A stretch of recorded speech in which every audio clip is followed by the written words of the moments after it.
Umur saya masih 25 tahun, di kandang saya juga bisa dibilang 500 lebih.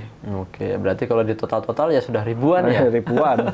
Ini tangguh ini lumayan menarik, Mas. Itu ada rahasianya lah. Ada rahasianya ya? Jangan malu menjadi peternak dan jangan ragu untuk memulai bisnis di dunia peternakan ini. Menjadi peternak itu tidak hanya mendapatkan keuntungan, tapi juga mendapatkan keberkahan yang melimpah. Semangat pagi, mitra NASA dimanapun berada. Kembali lagi di NASA Podcast bersama dengan kami kali ini, yaitu peternak milenial ya, yang bisa mengelola puluhan bahkan ratusan ekor kambing dan juga domba yang sudah kita lihat beberapa kali videonya di lapangan. Ya, ada yang kambing perah, ada pedaging dan lain sebagainya. Nanti pada kesempatan kali ini akan kita ulas selengkap-lengkapnya langsung bersama ownernya. Ya, bersama kita sudah hadir di sini yaitu Mas Farid. Mungkin bisa langsung Mas memperkenalkan diri. Baiklah, semangat pagi Sobat NASA dan Sobat Peternakan dimanapun berada. Perkenalkan, nama saya Muhammad Farid Akrom, biasa dipanggil Farid. Umur saya masih 25 tahun. Oke. Bisa disebut generasi milenial ya. Milenial ya. Saya lulusan dari Fakultas Teknologi Pertanian di Universitas Gadjah Mada tahun 2016. Oke. Dan saya sekarang berbisnis di dunia peternakan kambing perah dan domba pedaging. Oke. Jadi beliau ini masih muda sekali dan juga sudah terjun langsung ya di on farm ya. Kalau bahasa peternakan tuh on farm langsung di kandang ya Mas ya. Kandangnya ada kambing perah dan juga pedaging ya. Pedaging. Pedaging. Nah, kenapa Mas Farid memilih atau terjun langsung di farm seperti itu? Karena kan identik dengan bau, identik dengan ternak yang kemudian sulit untuk kita jual, kita pasar, dan kita budidayakan. Apalagi backgroundnya tadi teknologi pertanian. Mungkin kurang nyambung ya Mas ya? Nah, monggo Mas, kenapa kira-kira milih sektor itu Mas? Yang ini alasan utama ya? Iya. Okay. Alasan utama saya itu sebenarnya saya tuh nggak suka kerja di tempat orang, itu jelas. Dari dulu, dari kecil saya tuh suka berbisnis, Mas. Bisnis ya. Nah, usaha saya dari mulai SMP udah mulai usaha kecil-kecilan, sampai kuliah saya juga usaha di bidang kacamata, optik. Nah, terus kenapa milihnya sekarang di peternakan? Yang pertama itu kebetulan lingkungan saya itu kebanyakan melihara kambing. Kambing domba di desa itu. Tapi mereka kok tidak pernah menghitung apakah melihara ini untung nggak sih. Mereka tuh suka, mereka melihara kambing tuh bisa dibilang cuma buat kelangenan kalau bahasa Jawanya. Nah, dari situ saya tuh tertarik gimana sih cara melihara kambing biar untung tuh. Sekarang ya jadinya seperti ini. Saya bikin peternakan kambing dan domba berbasisnya kemitraan. Berbasisnya kemitraan ya. Nanti kan kita ulas lebih lanjut nih. Yang dimaksud kemitraan tuh apa yang ada di sana? Itu. Tapi sebelum ke sana kita membahas dulu Mas terkait dengan sektor bisnisnya ini tadi ya. Karena dari awal kan dulu sukanya berbisnis. Nah, termasuk kambing sendiri itu ada apa saja di sana Mas? Apakah sektornya penggemukan? Apakah yang dihasilkan dijualnya anak atau lain sebagainya? Monggo Mas bisa dijelaskan. Ya. Saya bergerak di dua jenis. Pertama, kambing perah. Kambing perah. Nah, untuk jenis kambing itu saya fokusnya ke perah. Produk akhir saya susu segar. Susu kambing ya? Ya, susu kambing segar. Nah, yang kedua, saya bergerak di domba pedaging. Jadi ya jelas, produk akhirnya daging. Nah, turunan-turunan itu nanti bisa dijelaskan lebih lanjut aja Mas. Oke, siap. Berarti yang utama perah ya untuk menghasilkan susu. Kemudian pedaging untuk menghasilkan dagingnya. Berarti ini kambing dan juga domba ya Mas? Ya, dua-duanya. Oke, dua-duanya beliau jalankan. Oke, jadi ada dua ya Mas, yang utama ya, ada pedaging dan juga perah.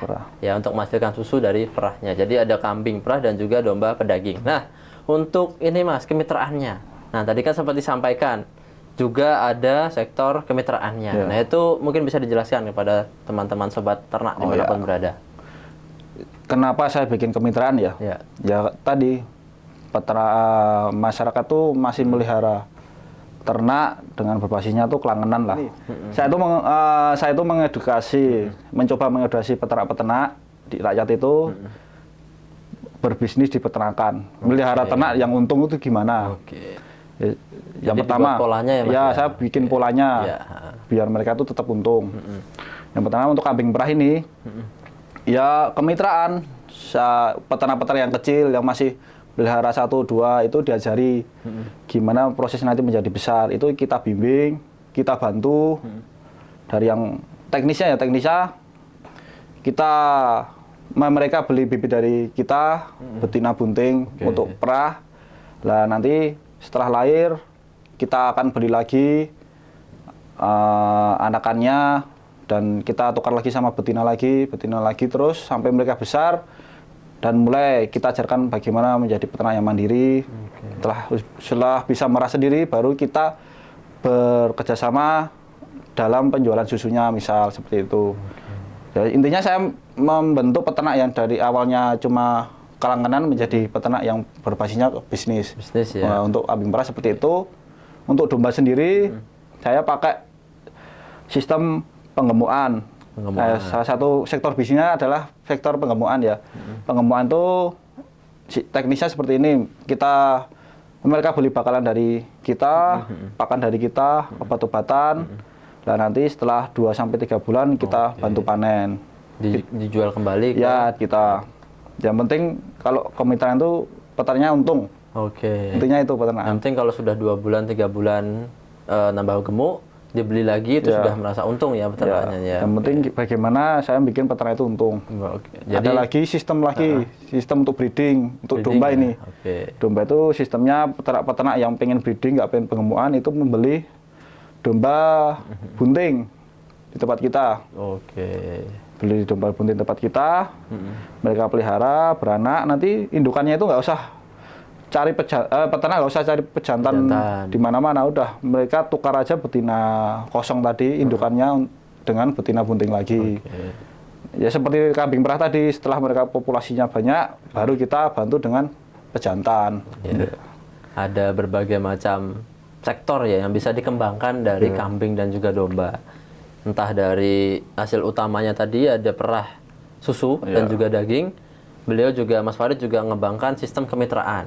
Memang kemitraan ini sudah banyak di peternakan Mas, tapi baru banyak di unggas, di ayam broiler ya. Tapi kalau untuk kambing domba, ini saya belum nemui, baru kali ini bahkan menemukan ada yang sistem kemitraan. Artinya kita coba pastikan peternak itu bisa mendapatkan keuntungan ya dari mereka yang awalnya hanya sampingan, mungkin tabungan ya, bahkan nggak dihitung secara hitungan bisnis, sekarang bisa menjadi mata pencarian sehingga bisa untuk bisnis ya. Dengan diajarkan, kemudian dengan dipinjemi, kemudian juga dijual atau mereka membeli dalam keadaan yang sudah bunting. Bunting pun bukan bunting sembarangan ya, tentu dengan pejantan juga yang unggul, yang bagus, sehingga begitu panen, segitu lahir itu dikembalikan lagi, dibeli lagi oleh farmnya Mas Farid. Namanya apa Mas farmnya Mas? Nama saya nih, nama farm saya. Good Day ya? Guat Day. Guat kan Day. Bahasa Jawa kan. Bahasa Indonesia sih, nggak bisa bahasa Inggris kan, namanya Guat Day gitu aja. Guat Day ya. Kalau ngomong bahasa Inggris mirip sama nama kopi nanti ya Mas? Iya. Tagline every day is a good day. Every day is a good day. Good day ya. Seperti itu. Oke deh. Jadi nanti dibeli lagi oleh Guat Day. Ya. Jadi sudah berapa banyak peternak kemitraan Mas? Untuk wilayah Jogja sendiri kita untuk sekitar 20 ada yang peternak ya. Itu untuk penggemukan. Nah untuk breeding itu nggak bisa dihitung sih Mas breeding. Karena breeding itu kita jualnya ke masyarakat yang melihara 1, 2.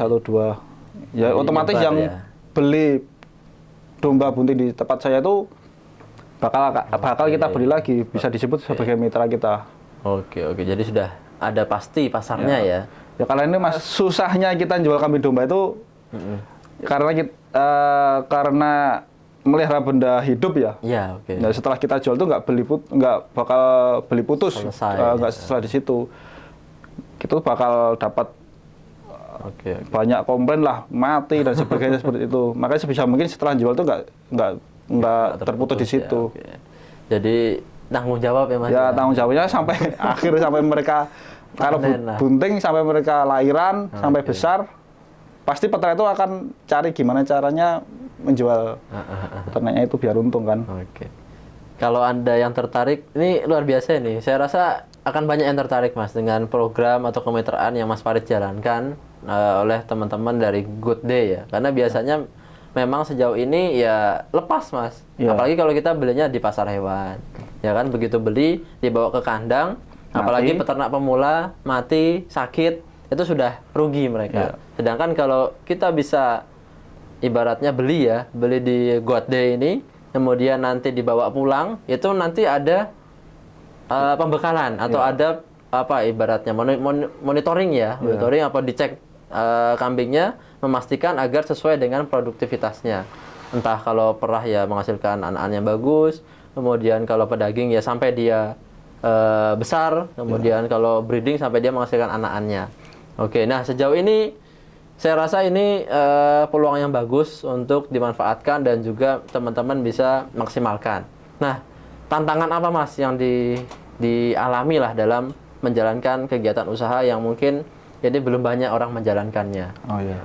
Tantangan di khususnya kambing perah dulu. Yang pertama kambing perah itu suplainya lebih besar daripada demand. Sekarang tuh banyak susu yang nggak terserap Mas. Oh. Karena pasar ya? Ya pasarnya tuh sebenarnya untuk susu tuh masih sedikit Mas. Kedua untuk domba ya, untuk domba itu ini jarang dibahas sama orang-orang sih. Oke, gimana itu Mas? Penting berarti ini. Khususnya domba pedaging lah. Domba pedaging itu jarang dibahas karena harga domba betina sama harga domba jantan itu selisihnya tinggi. Oke, betul. Itu jarang dibahas kan. Iya. Makanya sekarang di pasaran lah, di pasar-pasar, di jagal-jagal itu untuk khusus pedaging banyak menyembelih domba betina, bukan jantan. Oke. Nah sebenarnya tantangannya itu yaitu menyetarakan harga jantan dengan betina itu bagaimana. Oke, biar seimbang ya. Ya. Biar nggak ada yang dianaktirikan. Ya, Mas? Nah, sekarang banyak orang menyembelih betina. Iya. Kalau di sapi kan ada larangan ya. Ya, sama semua sebenarnya ada. Menyembelih betina bunting yang masih produktif ya untuk menjaga populasi. Mungkin gambarannya selisihnya lumayan jauh ya, bisa sampai 10.000 20.000 ya per kilo ya. Iya, bisa. Bobot hidup ya. Oke. Itu sebuah tantangan. Kemudian kalau dari sisi ininya Mas, apa teknis budidayanya? Apakah dia penyakit kah? Apakah dia manajemen peliharaan lainnya dan lain sebagainya? Itu gimana tantangan yang dihadapi Mas? Sebenarnya kalau untuk peternak pemula ini teknisnya untuk mau belajar budidaya di kambing domba itu cobalah yang pertama itu domba dulu. Domba itu makannya bebas Mas. Makannya itu apapun mau. Ya. Rumput, hijauan kering mau untuk domba. Sedangkan untuk kambing itu relatif jarang, adaptasi pakannya agak susah. Nah, untuk pemula mending belajar di domba dulu. Nanti setelah mulai bisa baru coba-coba untuk kambing. Seperti itu. Oh ya, sama ini pakan. Pakan ya. Orang taunya kambing domba itu dikasih makan hijauan pasti gemuk gitu kan. Enggak Mas. Rumput itu cuma hampir 70%-nya air sebenarnya. Orang nggak tahu airnya ya. Makanya kenapa kok ada yang protes kenapa domba saya sudah dikasih makan rumput banyak nggak gemuk-gemuk. Sebenarnya ya harus belajar tentang nutrisi pakan juga. Nah, makanya nanti kalau mau belajar langsung ke farm saya aja. Itu ada rahasianya lah. Ada rahasianya ya. Belajar langsung di farmnya Mas Farid boleh ya? Alamatnya di mana Mas? Alamatnya untuk sekarang kandang pertama di Seyegan, Sleman ya, Sleman. Untuk kandang untuk pabrik pakannya kita ada di Kulon Progo. Kulon Progo. Dan kalau mau belajar, kalau misal kejauhan lah ke kandang Seyegan bisa ke mitra-mitra saya. Ya. Jadi nanti bisa searching aja mungkin ya, God Day gitu ada ya, muncul bisa. Ya di Google Maps ya. Nah, tadi kan sudah dibahas Mas, pakan yang kemudian banyak yang tidak memahami bahwa pakan itu bukan hanya sekedar kita berikan pakan mengharapkan ternaknya bisa gemuk. Padahal kita ketahui tadi Mas Farid sampaikan bahwa di hijauan itu ya mayoritas kalau yang kita berikan segar itu isinya adalah air. Ya, sehingga itu harus kita manajemen, harus kita ketahui berapa banyak kebutuhan nutrisi yang ternak penuhi sehingga kita bisa capai target-target penggemukan yang kita tetapkan. Nah, untuk di apa namanya di God Day itu bagaimana Mas manajemen dalam pemberian pakannya yang diberikan di sana? Manajemen pakan di God Day ini yang pertama saya bagi 2. Ya. Serat dan konsentrat. Ya, konsentrat itu untuk memenuhi nutrisinya ternak sendiri. Serat itu untuk gampangnya untuk memenuhi kebutuhan makannya dia. Nah, kalau nutrisinya kan dari konsentratnya tadi. Nah, selain itu ada juga manajemen pemberian pakan. Domba itu kalau dikasih makan kambing domba itu kalau dikasih makan sekali banyak pagi 1 kilo gitu atau lebih, itu ada kecenderungan domba itu bosen, ya seperti manusia lah, kasih makan banyak suruh habisin nggak mungkin habis. Nah, ada manajemennya, jadi diberi dikit-dikit, nanti setelah habis baru dikasih lagi, habis sekali dikasih lagi. Sore juga seperti itu, dan ada juga waktu titik.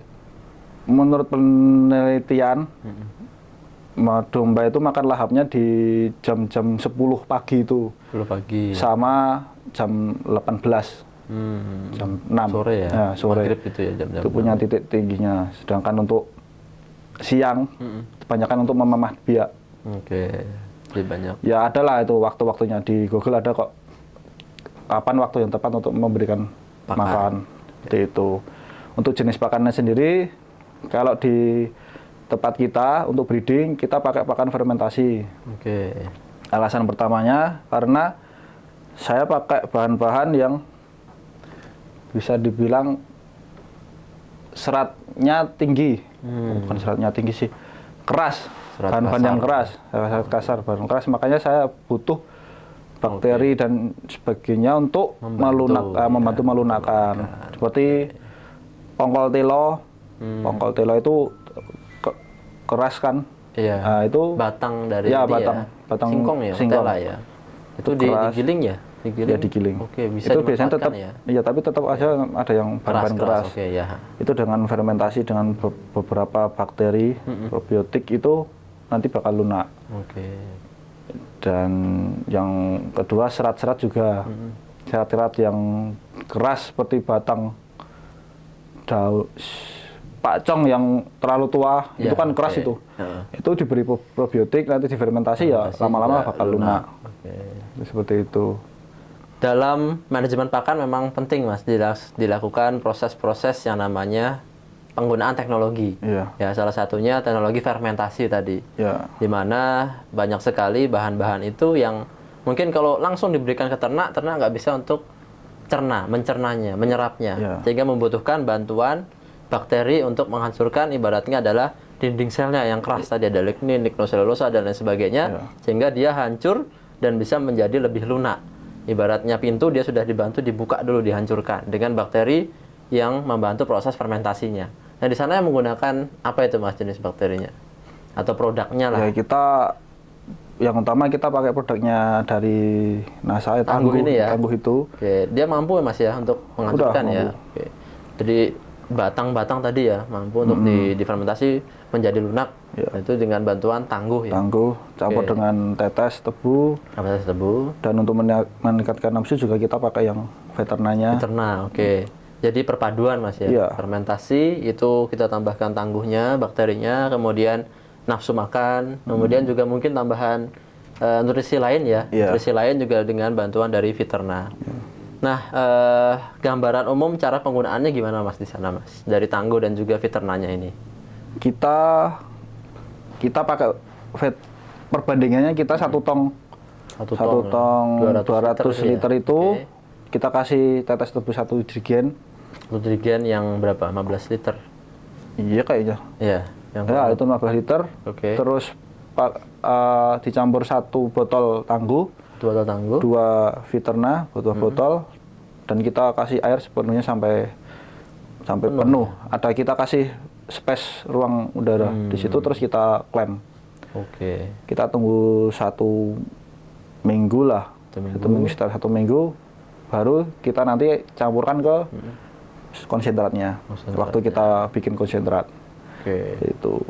Jadi diperam dulu ya berarti Mas ya? Ya, disiapkan dulu air ya dalam tong, kapasitas tongnya tadi 200 liter. Kemudian ditambahkan tetes atau molasses mungkin sekitar 5 liter sampai 15-an lah ya. Satu dirijen kecil itu ya. Kemudian 1 botol tangguh, kemudian 2 botol Viterna. Didiamkan kurang lebih 1 minggu. Kemudian dari larutan itu diambil berapa banyak Mas untuk konsentratnya tadi? Kalau tempat saya itu perbandingannya 150 campuran pakan. Oke. Untuk air larutannya tadi 1,5 ember. Ember cat 25 kilo itu. Oke. Berarti kurang lebih ya 40-an ya, 40-an liter itu untuk 150 kg pakan fermentasi. yang akan difermentasi dalam tong yang berbeda lagi ya, terpisah. Itu tapi juga untuk perah kita dibanyakin, lebih banyak lagi. Hampir 2 kali lipatnya. Untuk pedaging tadi Mas ya. Berarti kalau untuk perah itu dibanyakin lagi larutan airnya tadi untuk fermentasinya. Oke. Jadi ya kurang lebih 1 tong itu ya dari campuran 200 liter tadi. Kalau 1 kali ambil sekitar 40 ya kurang lebih bisa 5 kali ya. 5 kali untuk 5 tong. 5 kali 150 kilo. Ya bisa kurang lebih sekitar 7,5 kintal lah. Ya artinya dari 1 liter tangguh 2 botol Viterna yaitu bisa untuk sampai 7 kintal bahan pakan yang akan difermentasi. Luar biasa sekali. Itu sudah cukup Mas ya? Cukup. Untuk campuran pakannya sehingga juga bisa untuk menjaga produktivitasnya ya? Ya, udah cukup. Oke. Luar biasa sekali. Sama ini Mas, ini tangguh ini lumayan menarik Mas. Gimana? Peternak-peternak saya kan ada yang mengeluh kok kotorannya bau. Apalagi pengemuan, kapasitas pengemuan di peternak kita kan 50 lebih ya. Nah, saya iseng coba ini pakai tangguh aja kan, saya lihat ada bakteri-bakterinya yang bermanfaat. Sama peternak coba disemprotkan di sana, ternyata ya efeknya lumayan tinggi. Mereka udah nggak mengeluh bau lagi. Mengurangi bau kotoran kandang. Iya, bener. Jadi tangguhnya. Karena Mas Farid ini adalah juga tadi sektornya adalah kemitraan ya. Jadi juga melihat, mengawasi dan juga memantau peternak-peternaknya yang menjadi mitra beliau. Nah, sehingga ada kendala-kendala tertentu, beliau berkewajiban untuk membantu agar permasalahannya bisa terselesaikan. Salah satunya yang banyak muncul tadi kotoran ya. Apalagi bau pengemuan. Kotorannya, kemudian aromanya mungkin mengganggu sekitar, bahkan juga basah dan sebagainya menyebabkan penyakit. Sehingga beliau sampaikan bisa ditangani dengan yang namanya tangguh juga. Bisa. Ya, jadi dengan cara dispraykan ya Mas. Spraykan kepada kotorannya, fesesnya. Sehingga nanti bau aromanya bisa berkurang. Oke, jadi bisa jadi juga besok menjadi paket nih Mas ya dalam proses kemitraannya ya. Pasti masih udah. Oke, sudah ya.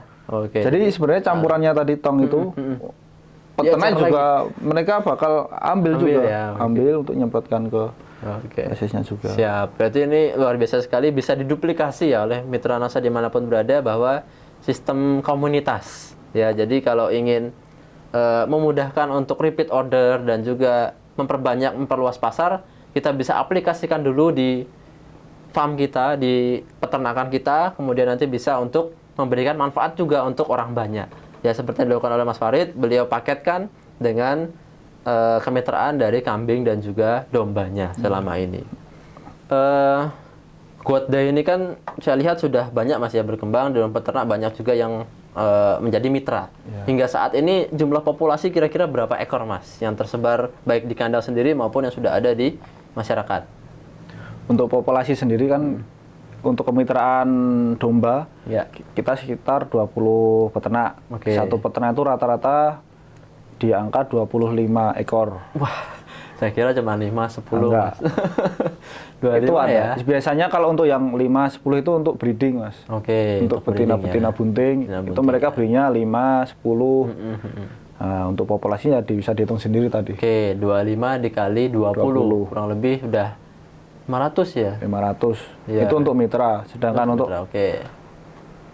kandang sendiri kan saya harus menyiapkan 500 lagi per bulan. Per 2 bulan kan. Untuk perputaran ya? Untuk perputarannya. Jadi kandang saya juga bisa dibilang 500 lebih. Oke, berarti kalau di total-total ya sudah ribuan ya? Ribuan. Itu masih di breedingnya Mas ya? Masih Di pengemukan. pengemukan ya? Belum di perahnya ya? Ya, kalau perah sendiri saat ini kita di angka 80 Ekor? di 80 ekor di kandang. Untuk peternak mitra perah ini baru dikit ya Mas. Baru 4 Perah peternak ya yang tadi mencoba ya? untuk. Karena tadi tantangannya lumayan ya? Iya, perah itu budidayanya paling susah lah. Benar susah ya? Itu baru 4 yang mau mencoba untuk perah. Kalau dari perah sendiri sekarang yang laktasi berapa ekor Mas di kandang? Kalau laktasi Yang bisa diperah maksudnya ya? yang laktasi sekarang di 20. 20 ekor ya? Dari 20 ekor dapat berapa? Sekarang liter sehari? di 31. 31 liter ya? Oke, itu dijualnya per liter berapa Mas? Kalau di pasaran itu 25. 25.000 ya. Berarti per hari ya ATM berjalan lah Mas ya? Dan saya kan basisnya kemitraan ya, bukan susunya ya, tapi mencetak betina-betina bunting yang akan disebar ke mitra. Saya fokusnya itu. Berarti mengawinkan? Iya. Mengawinkan betina sampai dia bunting. Bunting baru kita lempar ke peternak-peternak, mereka melihara biar mereka nggak usah. Bayangkan Mas, masa? Oke, berarti dia beli langsung dalam keadaan siap diperah ya? Sebentar kemudian ya, begitu Iya, langsung diperah. siap diperah. Iya. Padahal dari hasilnya sendiri sudah lumayan tuh ya. Dihitung-hitung 31 liter dikali 20, dikali 25.000 ya. Sekian lah, 750-an ribu per hari dikali. Ya kalau biaya biaya untuk pakan, untuk suplemen dan lain sebagainya itu kira-kira berapa Mas per hari? Untuk perah ya, untuk perah itu kita di 5.000 ya sampai 7.000. Emang agak mahal sih Mas perah itu. Sedangkan bisa menghasilkan tadi 25.000 misalnya ya. Ya kurang lebih anggap saja 15.000 lah. Untungan bersihnya 15.000 dikali berapa tadi? 30 ya. 30 liter. Ya, nanti bisa dihitung sendiri kurang lebih 400-an ribu per harinya yang didapatkan oleh Mas Farid, belum lagi nanti perputaran dari penjualan betina bunting, penjualan daging ya, daging, kemudian kemitraan bisnis lainnya. Jadi hasilnya manis atau manis banget Mas? Bisa dibilang ya manis banget lah. Manis banget ya, sehingga bisa ditiru teman-teman semuanya dimanapun berada. Jadi kalau kata Pak Hana dulu pernah bilang ya, ada istilah double garden ya, jadi peternakan tetap jalan, bisnisnya atau penjualan suplemen nasanya juga tetap jalan. Dan dulu beliau sampaikan waktu di Greenhouse Melon ya. Ya harapannya di sini juga teman-teman bisa duplikasi peternakan apabila belum berjalan atau baru ingin melakukan proses peternakan, bisa juga nanti langsung belajar ya Mas ya di showroom kita di Good Day ini di Sayegan. Nanti juga bisa langsung bawa pulang kambingnya. Bisa. Plus bisa juga dari tempat percontohan ya bagi teman-teman yang lain, sehingga terjadilah repeat order, terjadilah proses pembelajaran, product knowledge, dan lain sebagainya, sehingga bisnis NASA pun bisa terus berkembang dan sukses bagi teman-teman dimanapun berada. Baik, tidak terasa ya, kita sudah banyak hal mendapatkan informasi dari Mas Farid.